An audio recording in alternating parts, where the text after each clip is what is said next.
Down at the Docks, a Thomas and Friends story, published by Random House Books, illustrated by Richard Court.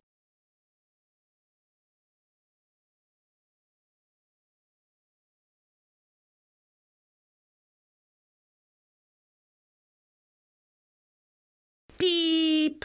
Everyone sure looks busy today, thought Thomas. He was on the hill overlooking the Brendam Docks. From above the busy harbor, Thomas could look down and see all of the other engines working hard. Maybe I can do something to help.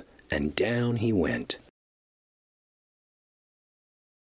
When Thomas arrived at the docks, the other engines were bustling around.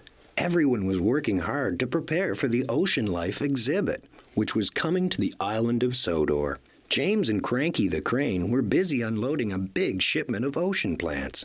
The plants would be put in the fish tanks to make the fish feel at home. "Can I help?" asked Thomas. "Oh, little Thomas, an engine like me doesn't need help," said James. Thomas chugged over to where Harvey was moving a bunch of small crates. "Keep back, little Thomas. These crates are full of all the empty fish tanks, and they are very fragile," said Harvey. "We don't need you to be breaking anything."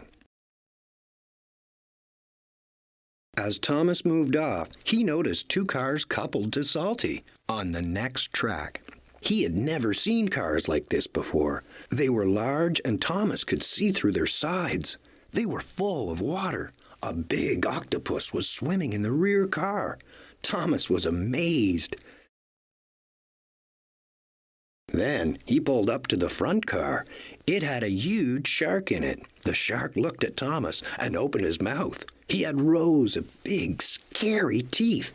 "Look at that," Thomas gasped, and hurried up to find Salty.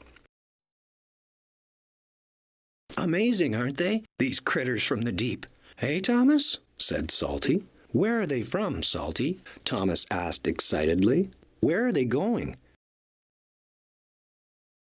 "They're off to an ocean show in Tidmouth. It sure is fun having 'em here, don't you think?" answered Salty with a smile. "I can't wait to tell Percy about them," thought Thomas. "Maybe we can see them in Tidmouth." Thomas was still marveling over the shark when Henry rushed by. "Out of the way! I am in a hurry," Henry whistled. "Don't fret, Thomas," said Salty. "Little engines can be mighty handy at times." "Thanks, Salty," peeped Thomas sadly. "Maybe there's something I can do back at the station."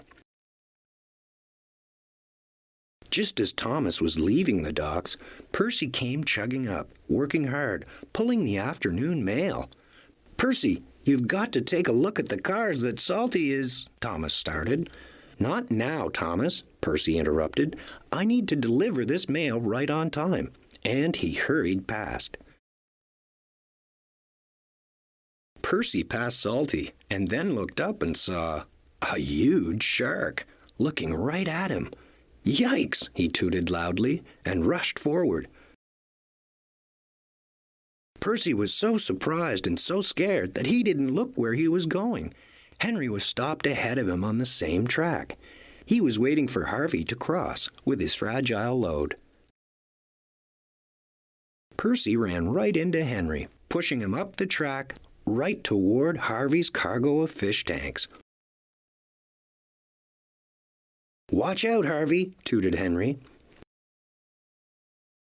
Harvey looked back, saw Henry rushing at him, and went full steam ahead. Too late. Crash! Henry crashed into Harvey's freight car. Harvey's freight car tipped off the track and the coupling snapped. Harvey, still at full steam, rushed forward. He ran right into James. James was pushed off the track, which startled Cranky. Cranky let go of the crate he was carrying.